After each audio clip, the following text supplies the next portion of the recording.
আলিফ মাদ্দা কাকে বলে? আলিফে পূর্বে জবর হলে আলিফ মাদ্দা হবে, যেমন বা আলিফ জবর বা। জাযাকাল্লাহু খায়রা ওয়া আহসানা জাযা। ইয়া মাদ্দা কাকে বলে? সাকিনের পূর্বে যে হলে ইয়া মাদ্দা হবে, যেমন বা ইয়া জেবি। ওয়াও মাদ্দা কাকে বলে? ওয়াও সাকিনের পূর্বে পেশ হলে ওয়াও মাদ্দা হবে, যেমন বা ওয়াও পেশমু। জাযাকাল্লাহু খায়রা ওয়া আহসানা জাযা। আমরা কোরআনে কারীমের বিভিন্ন জায়গায় ছোট ছোট টান দিয়ে থাকি, তো এই টান দেওয়াকে মাদ্দা বলা হয়। সেটা কখনো আলিফ আকারে, কখনো ওয়ের আকারে, কখনো ইয়ায়ের আকারে হয়। খাড়া খাড়া জবর কার সমতুল্য হয়? খারা জাবা খারা যে উল্টা পেশকে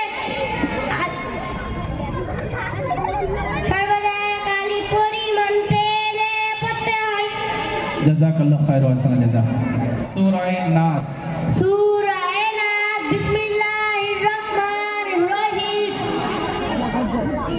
बहुत जल्दी আউযু বিরাব্বিন নাস, মালিকিন নাস, ইলাহিন নাস, মিন শাররিল ওয়াসওয়াসিল খান্নাস, আল্লাযী ইউওয়াসওয়িসু ফি সুদুরিন নাস, মিনাল জিন্নাতি ওয়ান নাস।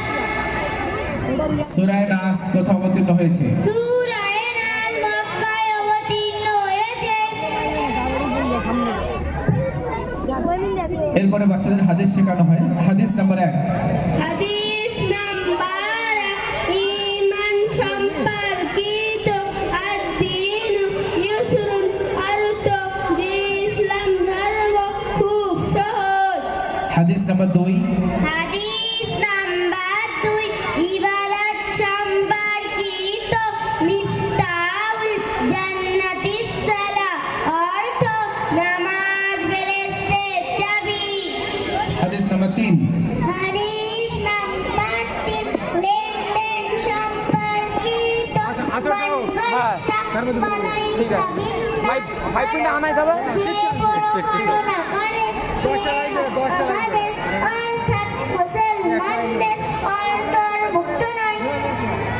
এরপরে তৃতীয় বিষয়ে বাচ্চাদের আকাইদ এবং তার সঙ্গে মাসলা মাসাইল শেখানো হয়।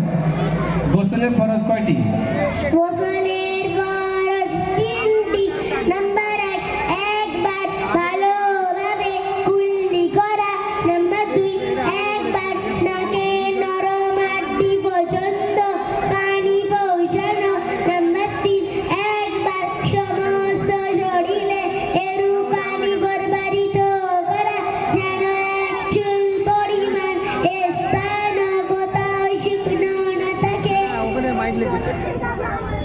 ওযুর ফরজ কয়টি? ওযুর ফরজ 4টি। নাম্বার 1 কপালে চুলের গোড়া থেকে থুতনি নিচ পর্যন্ত, এক কানের লটি থেকে অন্য কানের লটি পর্যন্ত পুরো মুখমণ্ডলে একবার ধৌত করা। নাম্বার 2 রুবাই হাত করুষ একবার ধৌত করা। নাম্বার 3 মাথা চতুর্থাংশ মাথা করা। নাম্বার 4 রুবাই পা টাকলুস একবার ধৌত করা।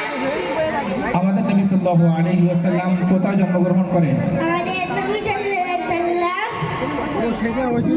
মক্কা নগরীতে জন্মগ্রহণ করেছিলেন।